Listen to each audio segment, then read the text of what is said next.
Good morning students. Good morning. आज क्या पढ़ने वाले हैं हम metals and non metals chapter में, जो हमारा थर्ड टाइप है, how metal reacts with acids.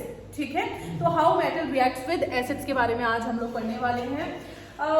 इसके लिए हम लोग वही दोबारा से जैसे क्लास की स्टार्टिंग करते हैं रिएक्टिविटी सीरीज से। रिएक्टिविटी सीरीज हम लोग लिख देंगे potassium, sodium, calcium,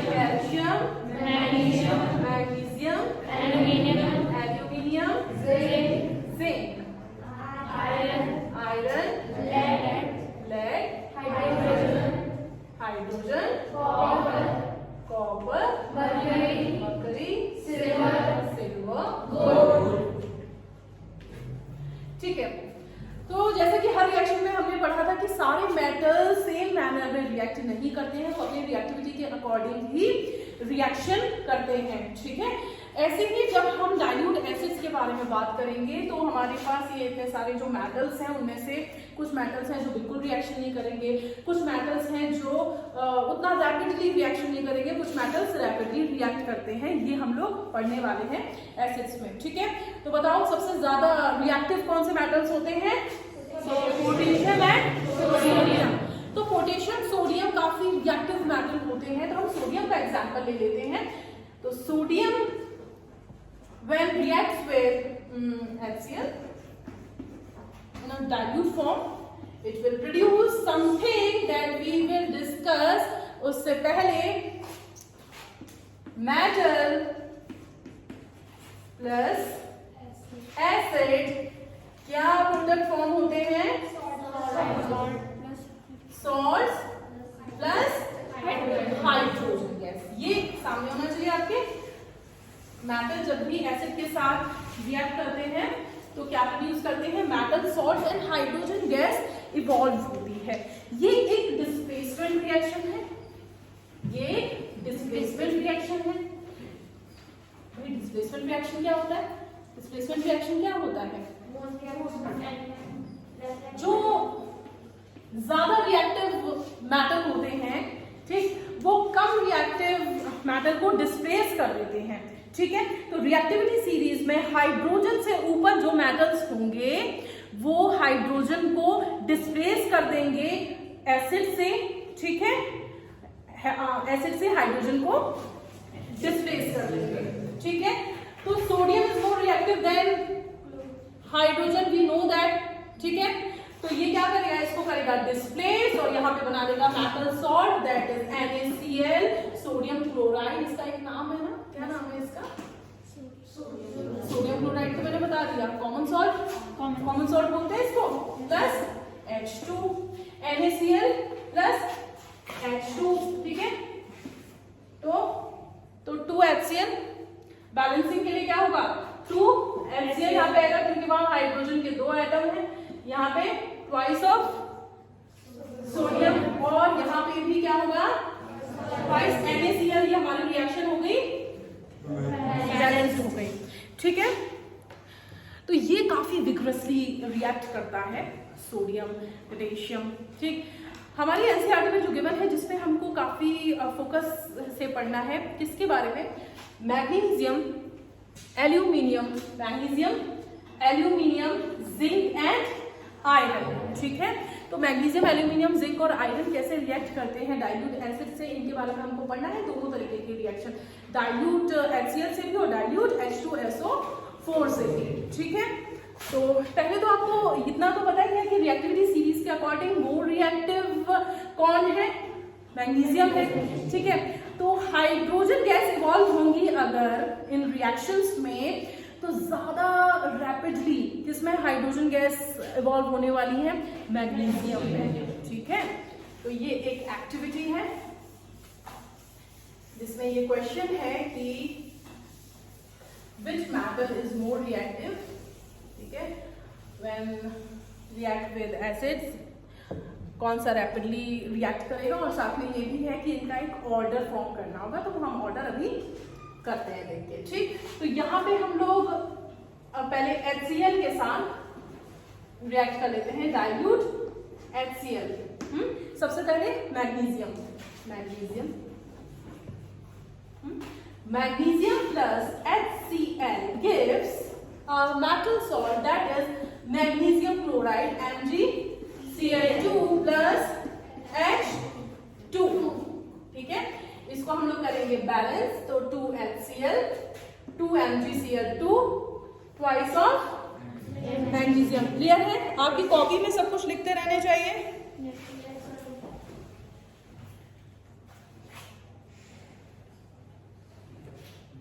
okay, next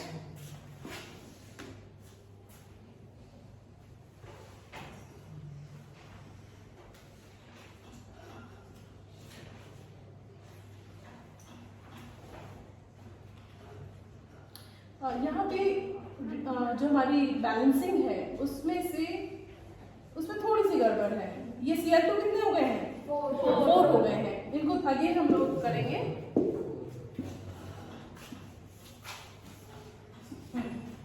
H2, तो यहाँ पे क्या आएगा? 2HCl। ठीक है, 2 हाइड्रोजन के एटम हो गए, 2 हाइड्रोजन के एटम हो गए, 2 HCl हो गए, 2 HCl हो गए, हो गया बैलेंस। ठीक है, तो Mg plus 2HCl gives MgCl2 plus hydrogen gas evolve हो रही है। ठीक, अब एल्यूमिनियम बैलेंस कितनी होती है? 3 होती है। प्लस HCl gives AlCl3, क्योंकि वैलेंसी कितनी है? एल्यूमिनियम की 3, क्लोरीन की 1, क्रॉस मल्टीप्लाई में यहाँ 1 आ जाएगा, यहाँ पे आ जाएगा 3 और हाइड्रोजन गैस इवॉल्व हो जाएगी। ठीक है, तो इसको कैसे बैलेंस करेंगे? देखो यहाँ पे 3 क्लोरीन है ना, ठीक है, यहाँ पे तो यहाँ हम एक काम करते हैं, यहाँ पे हमारी हाइड्रोजन कितने हैं? यहाँ 6HCl और यहाँ Cl3 तो 2। ओके, यहाँ पे हाइड्रोजन अब देखो 6 हो रहे हैं, यहाँ पे 2 है तो 3 से मल्टीप्लाई कर देंगे और एल्यूमिनियम 2 हो गए, तो यहाँ 2Al plus 6HCl 2AlCl3 plus 3H2, ये हमारी रिएक्शन हो गई, बैलेंस्ड हो गई। ठीक है, नेक्स्ट रिएक्शन हमारी है जिंक के साथ। Zn plus HCl gives ZnCl2 plus H2। ठीक है, तो जल्दी से बताओ मुझे इसकी बैलेंसिंग बताओ। 2HCl कर देते हैं, 2HCl ZnCl2 H2 हो गया, बैलेंस है। Okay, now Fe plus HCl FeCl2 plus H2। कल बताया था ना कैसे कैसे वैलेंसी होती है आयरन की, 2 भी होती है और 3 भी होती है। FeCl2 प्लस H2 यहाँ पे कर देंगे हम लोग 2HCl, हो गई बैलेंस है। तो ये सारी रिएक्शन है आपको ध्यान रखनी है कि डाइल्यूट एसिड के साथ, डाइल्यूट हाइड्रोक्लोरिक एसिड के साथ में कैसे रिएक्ट कर रहे हैं मेटल्स। ठीक है, अब हाइड्रोजन गैस ज्यादा बबल्स किस में बनेंगे या ज्यादा रेडली किसके साथ में रिएक्ट करेगा, इसका हमारा एक ऑर्डर है। यही ऑर्डर, उसी ऑर्डर में मैंने आपको रिएक्शन लिखाई है। ठीक, Mg is reactive than aluminium, then zinc, then iron। ठीक है, ये रहा आपका आंसर जो कि एनसीईआरटी में पूछा गया है कि भाई ऑर्डर क्या है इन मेटल्स का रिएक्ट करने में, कैसे किस ऑर्डर में रिएक्ट करते हैं ये मेटल्स एसिड से। ठीक है, तो ये आपकी कॉपी में होना चाहिए, सारी रिएक्शंस होनी चाहिए। 30 सेकंड्स ले रही हूँ।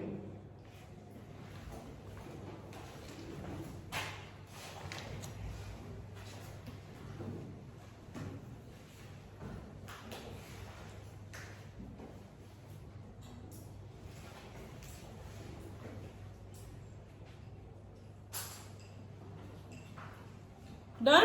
Yes, ठीक है, तो ये कैसे रिएक्शन हो रही है? सारी डिस्प्लेसमेंट रिएक्शन है, तो कोई डिस्प्लेस कर कर रहा है। ये आयन बनाते हैं ना H plus Cl minus, H plus Cl minus, तो ये क्या कर रहा है, ये भी प्लस है, कैटाइन है ना ये, तो ये इससे ज्यादा रिएक्टिव है, तो ये जाके यहाँ पे MgCl2 फॉर्म कर दे रहा है। तो वही हमारा कंपाउंड बन रहा है जिसमें एक पॉजिटिव है, एक नेगेटिव है, एक मेटल है, एक नॉन मेटल है, ठीक है। अब हम बात कर लेते हैं हमारे दूसरे एसिड की, क्योंकि ये क्वेश्चन है आपके में डिफरेंट एसिड से जिसमें HCl भी है और H2SO4 भी है। तो अब हम डाइल्यूट H2SO4 के साथ आपकी रिएक्शन देख लेते हैं। H2SO4 मीन्स क्या है नाम, सल्फ्यूरिक एसिड, ठीक है। तो Mg प्लस H2SO4 डिस्प्लेस करेगा MgSO4 प्लस H2,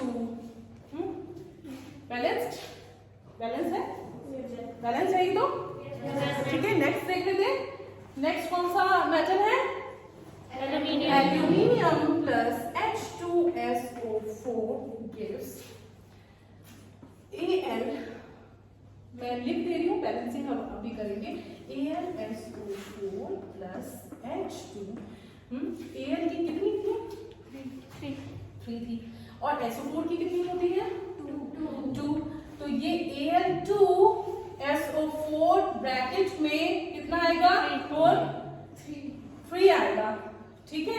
ये कितना आएगा, 3 आएगा, ठीक। अब इसको हम लोग बैलेंस कर लेते हैं, यहाँ पे कितना है, 2Al है, ठीक है, तो यहाँ ट्वाइस ऑफ Al हो जाएगा, ठीक। इसके बाद में ये कितने हैं ऑक्सीजन के एटम्स, 4 into 3, ठीक है, 12 ये है, और यहाँ हाइड्रोजन के कितने हैं, 2 है, यहाँ 2 है, और हमें क्या बनाना है, तो 3H2SO4 करके देखें, 3 2 6, और यहाँ पे हम क्या करेंगे, यहाँ पे भी दोबारा से 3 कर देंगे। क्या बैलेंस है, क्या हमारी इक्वेशन बैलेंस है, बिल्कुल बैलेंस है, ठीक है।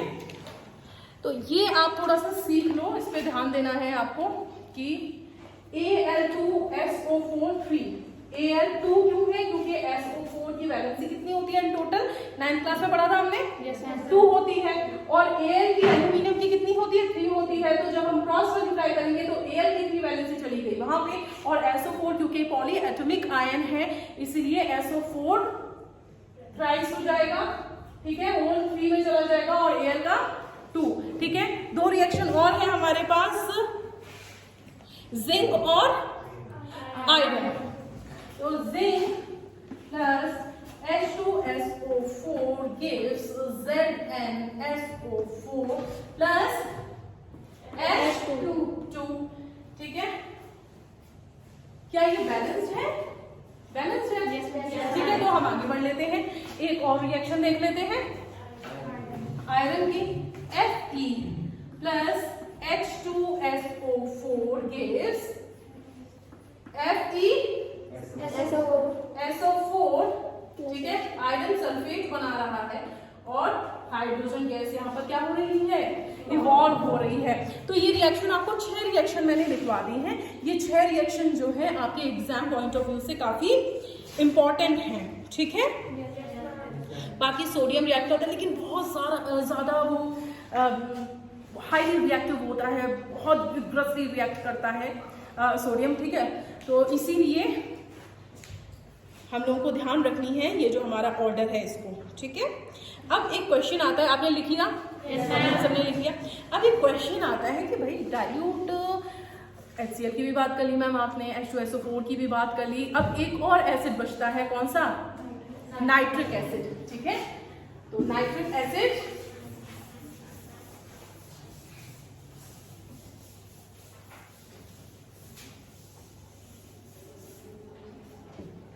क्या है फॉर्मूला, HNO3। HNO3 जो नाइट्रिक एसिड होता है ना, वो स्ट्रॉन्ग ऑक्सीडाइजिंग एजेंट होता है। HNO3 nitric acid is a strong oxidising agent. Oxidising agent का मतलब कि ऑक्सीजन को लूज कर देता है, ठीक है, खुद रिड्यूस हो जाता है। तो हमारे रिएक्शन में हमने क्या देखा कि हाइड्रोजन गैस इवॉल्व हो रही है जो मेटल रिएक्ट कर रहा है एसिड के साथ, लेकिन नाइट्रिक एसिड के साथ में रिएक्शन क्यों नहीं होती है, because nitric acid is a strong oxidising agent, वो क्या करता है, तुरंत ऑक्सीडाइज कर देता है हाइड्रोजन गैस को, और हाइड्रोजन गैस में अगर ऑक्सीजन ऐड हो गई तो बताओ क्या बनता है, वाटर बनता है। तो H2O, ठीक है। तो वो रिएक्शन हमारी जो हम अभी तक देख रहे थे वो तो यहाँ पर हो ही नहीं रही है। अच्छा, HNO3 जो है ये खुद रिड्यूस हो जाता है, अगर अपनी ऑक्सीजन को ये दे रहा है, डोनेट कर रहा है, ऑक्सीडाइजिंग एजेंट की तरह वर्क कर रहा है, तो ये खुद जो ये है ये रिड्यूस हो जाएगा। किसमें, NO2 में रिड्यूस हो जाता है, ठीक है। इसमें NO में रिड्यूस हो जाता है, N2O में रिड्यूस हो जाता है, ठीक है। तो नाइट्रोजन की जो ऑक्साइड्स है उनमें ये खुद रिड्यूस हो जाता है, इसीलिए नाइट्रिक एसिड के साथ रिएक्ट नहीं करते हैं मेटल्स, ठीक है। But exceptions are always there in chemistry, we know that. तो दो एक्सेप्शन है, मैग्नीशियम एंड मैंगनीज। मैं आपको इसकी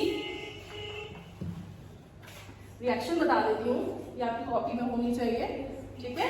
Mg plus HNO3 gives MgNO3 2 plus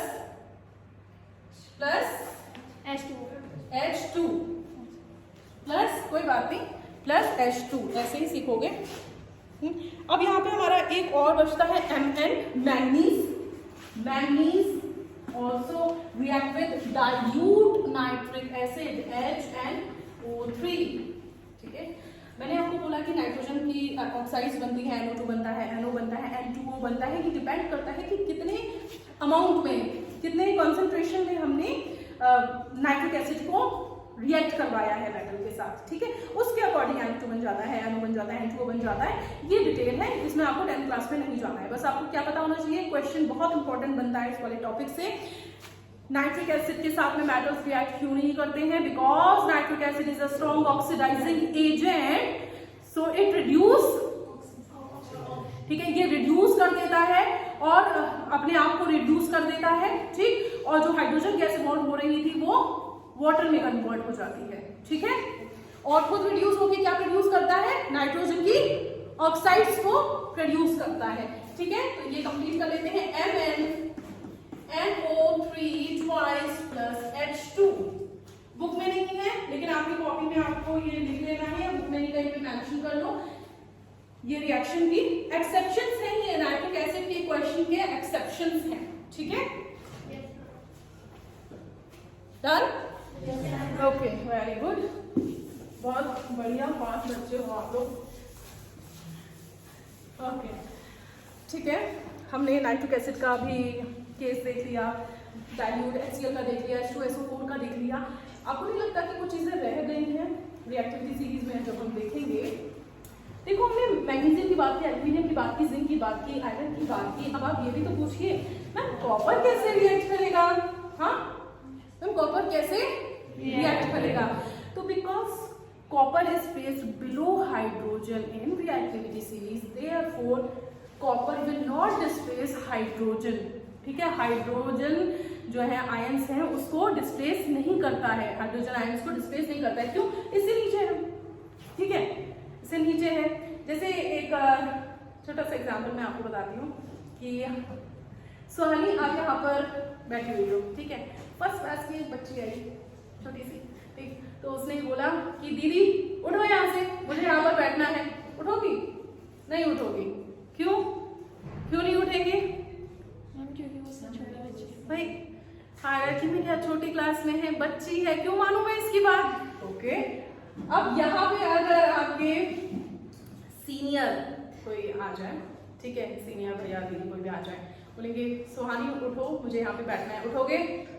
बिल्कुल उठोगे, ठीक है। तो ये डिपेंड करता है रिएक्टिविटी के ऊपर, ठीक है, कौन सा ज्यादा रिएक्टिव है। छोटे बच्चे की बात कौन मानेगा? तो ऐसे ये छोटा है तो ये हाइड्रोजन को कैसे डिस्प्लेस कर देगा? इस आयन को क्यों डिस्प्लेस करेगा? नहीं डिस्प्लेस कर पाएगा।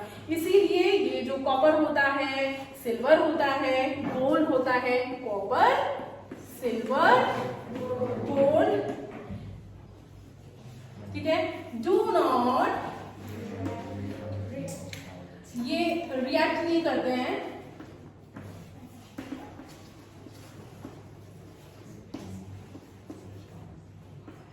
ठीक है। And hydrogen gas evolve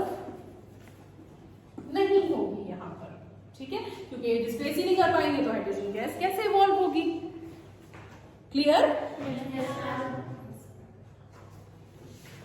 exception भी हमने देख लिया है, हमने ये सारे मेटल्स देख लिए, कॉपर, सिल्वर और गोल्ड है। हाइड्रोजन गैस इवॉल्व नहीं होगी इनके रिएक्शन के साथ। क्यों नहीं होगी? Because they are less reactive than hydrogen, तो डिस्प्लेस नहीं कर पाएंगे। इतना सारा हमारा हो गया कंप्लीट। अब बात आती है एक्वा रेजिया। एक्वा रेजिया क्या होता है? एक्वा रेजिया एक टर्म है, ठीक है, एक सब्सटेंस है, एक कंपाउंड है। ये क्या होता है? ये जो चीज़ें ना नाइट्रिक एसिड के साथ कैसे रिएक्ट करेगा या क्यों नहीं रिएक्ट करता है नाइट्रिक एसिड के साथ, क्योंकि वो स्ट्रॉन्ग ऑक्सीडाइजिंग एजेंट होता है। इसके अलावा एक्वा रेजिया क्या है? ये क्वेश्चन ना बड़े इंपॉर्टेंट हो जाते हैं क्योंकि आपका सिलेबस अब टर्म्स में डिवाइड हो गया है, तो ये बहुत इंपॉर्टेंट है आपका क्वेश्चन। कौन सा? Aqua regia. जो ऑर्नामेंट्स होते हैं गोल्ड, सिल्वर, प्लैटिनम, सब इनको क्लीन करने के लिए, अब ये नॉर्मल एसिड से, वाटर से तो क्लीन होंगे नहीं, इनको क्लीन करने के लिए एक्वा रेजिया की हेल्प ली जाती है, ठीक है। तो एक्वा रेजिया क्या है? एक्वा रेजिया है concentrated hydrochloric acid and concentrated HNO3 यानी नाइट्रिक एसिड का mixture of concentrated HCl and concentrated HNO3। एक बात और ध्यान रखनी है आपको कि ये जो मिक्सचर होता है एक डेफिनेट रेशियो होता है इनका, वो रेशियो है 3:1 का, ठीक है।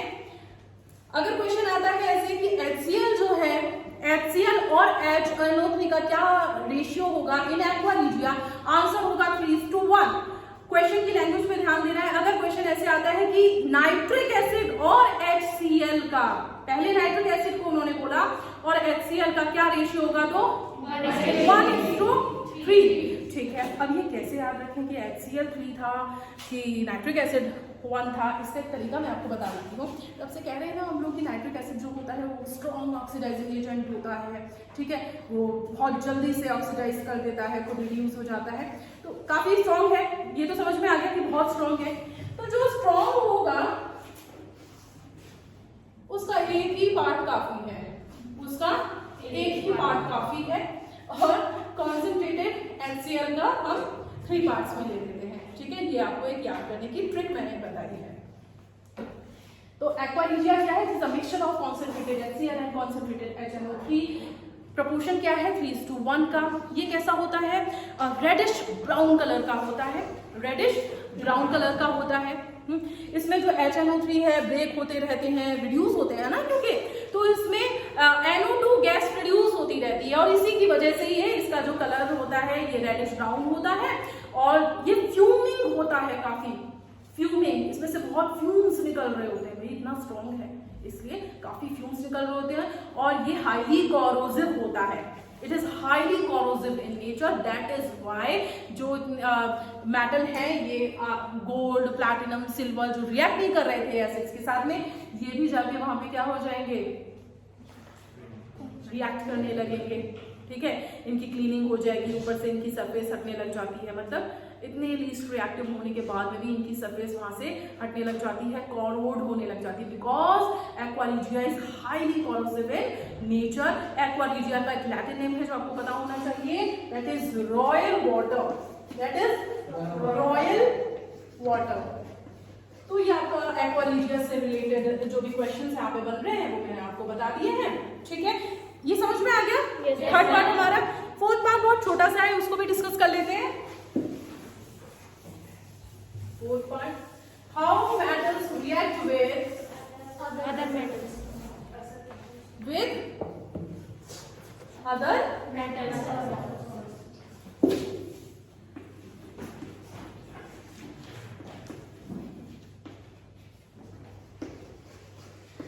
Okay, ठीक है। तो एक सब्सटेंस ले लेते हैं हम लोग, एक मेटल ले लेते हैं ए, एंड मेटल सॉल्ट ले लेते हैं, metal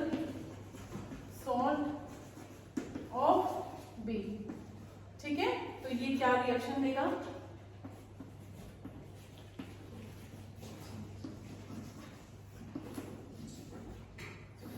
A plus B। Okay, तो पहले तो ये देख लो, जो मैंने बात लिखी हुई है इस पे ध्यान दे दो आप।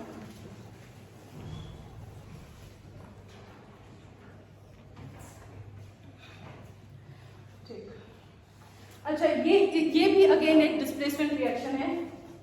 क्या है? Displacement reaction. और वैसे जब भी डिस्प्लेसमेंट रिएक्शन की बात आती है तो आपको ये बात ध्यान रखनी है कि डिस्प्लेस वही करता है जो ज्यादा रिएक्टिव होता है अदर के कंपैरिजन में। ठीक है, तो अगर ये A है, अगर ये A सब्सटेंस या मेटल ज्यादा रिएक्टिव होगा इस salt solution of metal B से, ठीक है, तो वो क्या करेगा? उस सॉल्ट सॉल्यूशन में से मेटल को डिस्प्लेस कर देगा इसको, और खुद वहां पर सॉल्ट सॉल्यूशन बना लेगा।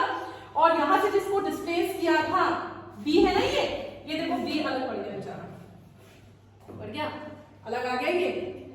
ठीक है, तो हम एग्जाम्पल के साथ समझ लेते हैं तो और ज्यादा आपको क्लैरिटी आ जाएगी।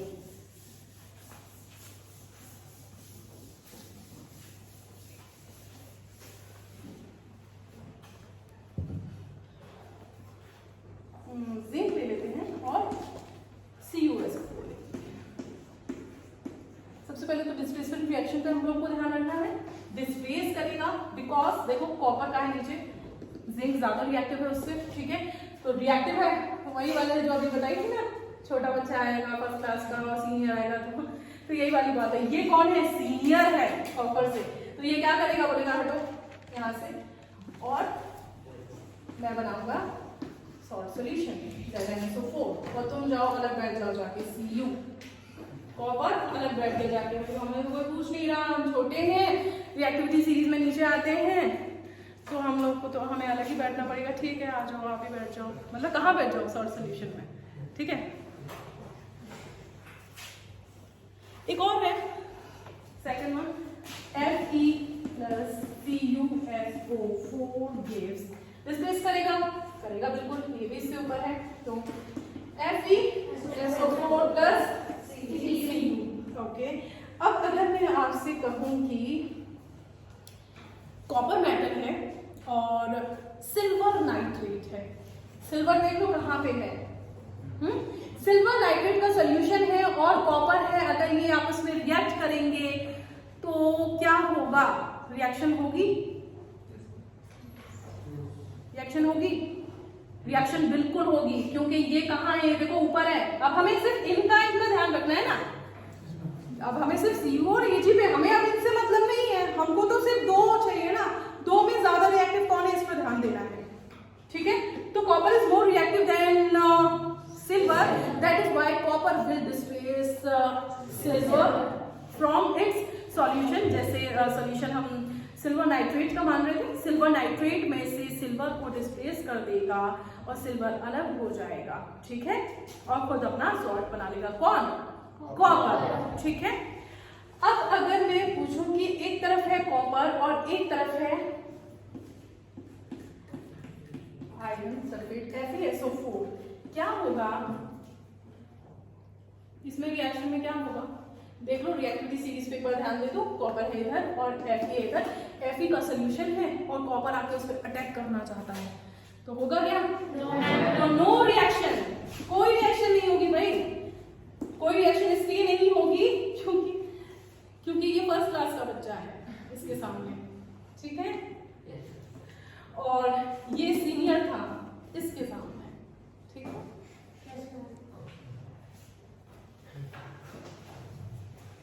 तो कॉपर रिएक्ट नहीं करेगा, कॉपर जो है डिस्प्लेस नहीं करेगा। ठीक है, copper is less reactive then iron, that is why. अब आपको कुछ चीजें आपको अपनी कॉपी में करनी है। पेज नंबर 43 में फिगर 3.3, पेज नंबर 43 में फिगर 3.3 जो है, इसके बारे में हम कल बात कर रहे थे। ठीक है, ये है हाइड्रोजन गैस की टेस्टिंग, कल मैंने आपको बता भी दी थी। हाइड्रोजन गैस की टेस्टिंग आपकी कॉपी में, सबकी कॉपी में, ऑनलाइन स्टूडेंट्स आपकी कॉपी में भी ये चीज होनी चाहिए, ये डायग्राम कंप्लीट होना चाहिए। टेस्टिंग ऑफ हाइड्रोजन कैसे होता है, हाइड्रोजन गैस अगर इवॉल्व हो रही है तो वो हो रही है या नहीं हो रही है, इसे टेस्ट करने के लिए एक मैचस्टिक लेके आते हैं, ठीक है, और वो पॉप साउंड की तरह फिर बर्न हो जाती है, ठीक है। ये फायर कैच करेगी कौन से साउंड के साथ में, पॉप साउंड से। अगर पॉप साउंड प्रोड्यूस हो रही है इसका मतलब क्या होगा, हाइड्रोजन गैस, ठीक है, इवॉल्व हो रही है। ओके, इसके अलावा एक्वा रीजिया आपकी कॉपी में होना चाहिए जरूर। और एक 45 पेज पे फिगर है 3.4, ये जो मैंने अभी आपको डिस्प्लेसमेंट रिएक्शन बताया है ना, मेटल सॉल्ट्स में, सॉल्ट सॉल्यूशन में से डिस्प्लेस कर देता है, ये उसी का ही एक डायग्राम है। और ये डायग्राम एक्चुअली आप 8th क्लास से ही पढ़ते चले आ रहे हो, 7th क्लास से, 7th क्लास में ये था, ठीक है। तो कॉपर सल्फेट सॉल्यूशन में से जो आयरन होता है उसको डिस्प्लेस कर देता है, आयरन सल्फेट बना लेता है, कॉपर अलग हो जाता है। ये हमने अभी पढ़ लिया, डायग्राम आपकी कॉपी में ये होना चाहिए, ठीक है। Okay, that's all for today's class, thank you so much.